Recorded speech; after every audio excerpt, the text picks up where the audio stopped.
दोस्तों, आपने शंकर भगवान को देखिए, वो जीवन में कभी भी उनके शांति और क्रोध का उनका एक अनोखा मिश्रण है सर उनके जीवन में, इसलिए वो महादेव कहलाते हैं।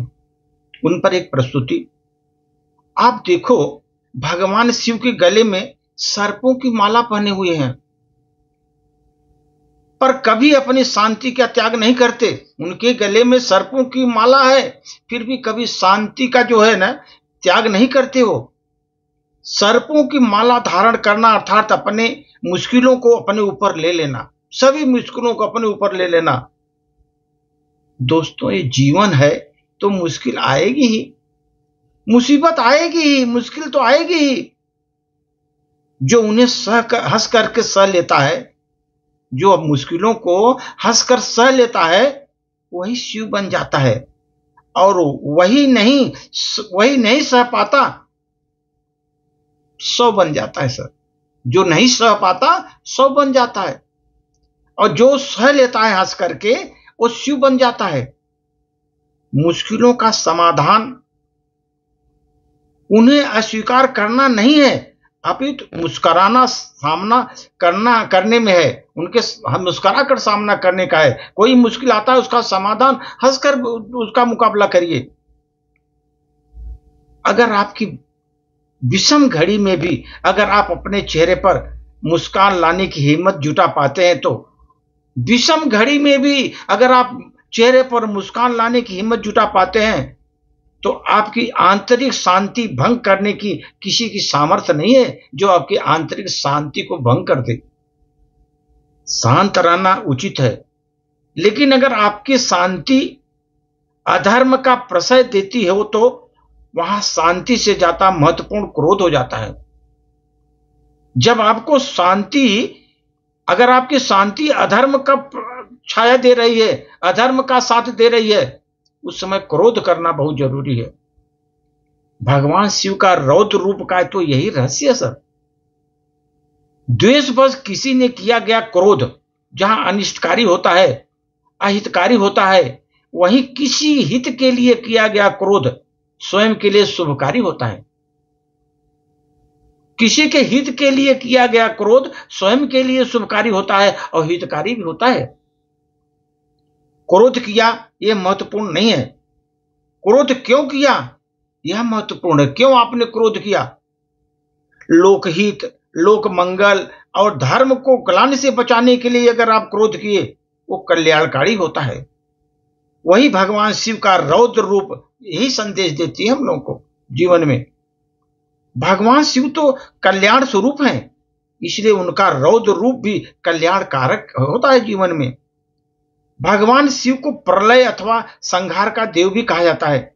प्रलय का अर्थ केवल विनाश नहीं होता, जो अनावश्यक है, जो अतिरिक्त है, जो अनुपयोगी है, उसका नाश कर देना अथवा असंतुलित को संतुलित करना प्रलय कहा जाता है। असंतुलित को संतुलित करना ही प्रलय कहा जाता है। फल सूखेगा नहीं तो बीज कैसे उत्पन्न होगा? यदि बीज नहीं उत्पन्न होगा तो नए पेड़ पौधों की उत्पत्ति कैसे संभव हो पाएगी? इसलिए एक हरे पेड़ की उत्पत्ति के लिए एक फल को सूखना अथवा मिटना ही पड़ता है। वो फल को सूखना या मिटना ही पड़ेगा। इसका सीधा अर्थ यह होगा कि नए सृजन के लिए पुराने को अस्तित्व मिटाना ही पड़ेगा। जब तक पुराना अस्तित्व नहीं मिटेगा तब तक नए का सृजन नहीं होता। जीवन में दुर्गुणों, विकृतियों, दुर्भावनाओं का संहार अथवा प्रलय करना दैवी जीवन की उत्पत्ति का एकमात्र उपाय है। जीवन की श्रेष्ठता, दिव्यता और शांति के लिए संतुलित जीवन होना चाहिए। जीवन में संतुलन के लिए आवश्यक और अनुपयोगी संहार करना है। हमें भोलेनाथ से सीखना चाहिए। जीवन में अनुपयोगी है जो चीज यूजफुल नहीं है, उसका तो नष्ट करना ही चाहिए उसको। भगवान शिव अपने शरीर पर भस्म धारण क्यों करते हैं, उस पर हम चिंतन करते हैं सर। माना इस दुनिया में बहुत कुछ, कहीं रत्नों की खाने हैं, कहीं बहुमूल्य संपदाएं हैं, कहीं स्वर्ण की नगरी है, कहीं रत्न जड़ित महल हैं, कहीं मनोहर वाटिकाएं हैं, तो कहीं शीतल सरोवर है जीवन में। लेकिन रेतीले रेगिस्तान में तो कहीं भी हरे भरे पहाड़ सुंदर, लेकिन इतने कुछ होने के बाद भी सारी वस्तुएं एक न एक दिन नष्ट होकर मिट्टी में मिलने वाली हैं, अर्थात राख का ढेर होने वाली है। सब राख का ढेर बन जाएगी।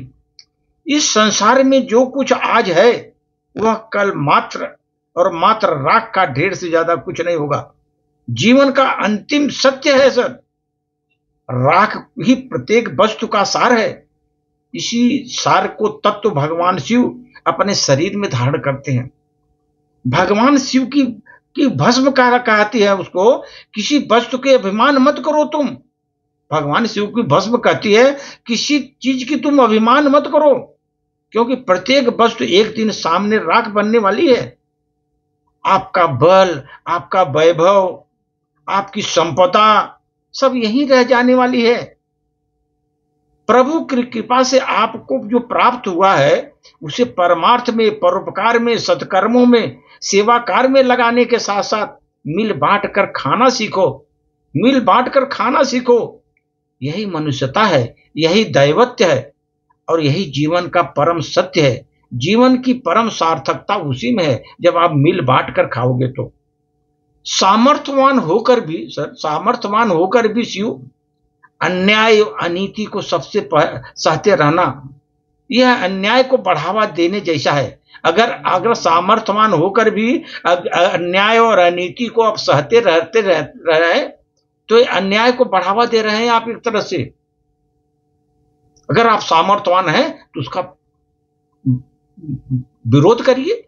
सामर्थ्यवान होकर के अन्याय और अनीति हो रही है, आप अब उसको अन्याय को बढ़ावा भी दे रहे हैं आप सामर्थ्यवान होकर के, तो लोक मंगल, लोकहित और धर्म रक्षार्थ किया गया क्रोध भी वो कल्याणकारी होगा। उस समय आप लोक कल्याण के लिए, लोक मंगल के लिए, लोकहित के रक्षा के लिए अगर आप उस समय आप क्रोध करते हैं, वो क्रोध भी आपका कल्याणकारी होता है जीवन में।